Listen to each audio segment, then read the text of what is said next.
శ్రీమాత్రే నమః. ఈరోజు ఈ వీడియోలో విద్యా తిథి గురించి మనం మాట్లాడుకుందాము. ఇది రెండవ తిథి. ఇటు పౌర్ణమి తర్వాత అమావాస్య తర్వాత వచ్చే రెండవ తిథి ఏంటంటే విద్య. ఈ తిథి భూతత్వం కలిగిన తిథి. ఈ తిథికి బగలాముఖి అమ్మవారు మరియు బ్రహ్మదేవుడు ఇద్దరు కూడా ఆధిపత్యం వహిస్తారు. ఈ తిథి భూతత్వం కలిగిన తిథి కాబట్టి ఈ జాతకులకు, ఈ విద్యా తిథిలో పుట్టిన వారి జాతకులు ఏ విధంగా ఉంటారంటే, వారికి ఓర్పు, సహనం, పట్టుదల, క్రమశిక్షణ ఉంటాయన్నమాట. వీరు ఎలా అంటే వీళ్ళ ఐడియాస్ని కానీ వీళ్ళ జ్ఞానాన్ని కానీ 10 మందికి షేర్ చేసుకుంటారు. వీరు అంటే మనకు సింగింగ్ తీసుకోవచ్చు, లేదంటే పెయింటింగ్ తీసుకోవచ్చు, సొంతంగా ఒక్కరుగానే చేసే క్రియేటివిటీ పనులు ఉంటాయన్నమాట.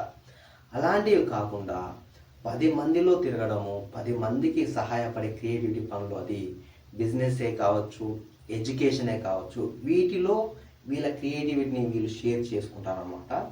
వీళ్ళకు ఇబ్బంది ఎక్కడ కలుగుతుంది అంటే, ఎప్పుడైతే వీరు 10 మందితో తిరగడము, 10 మందితో ఉండడం, అందులో కొందరు ఒకరిద్దరు అంటే వాళ్ళ మాటలు వినడం ద్వారా ఇతరుల సంబంధాలు, అంటే వీళ్ళు చాలా సంబంధానికి చాలా రెస్పెక్ట్ ఇస్తారనమాట. అది భార్యాభర్తల సంబంధం కావచ్చు, ఫ్రెండ్స్ కావచ్చు, కొలీగ్స్ కావచ్చు, రూమ్మేట్స్, వీళ్ళందరికీ కూడా వీళ్ళ సంబంధం, వీళ్ళు అంటే వీళ్ళ ముఖ్యమైన గుణం ఏంటంటే ఇతరులతో కలిసి ఉండడమే వీళ్ళకు చాలా ఇష్టం అన్నమాట.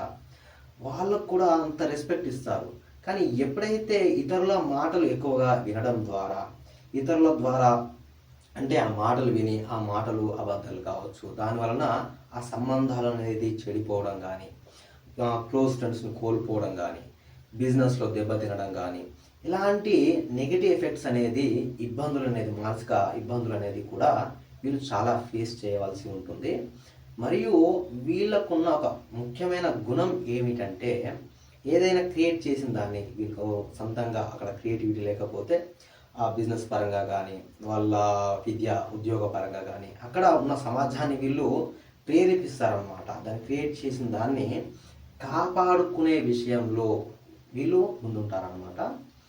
ఈ చిన్న చిన్న క్వాలిటీస్ అనేటివి మనం ఈరోజు చూసుకున్నాం కదా విద్యా తిథి గురించి. నెక్స్ట్ వచ్చే వీడియోలో తదియా తిథి గురించి మనం తెలుసుకుందాం. శుభం భూయాత్.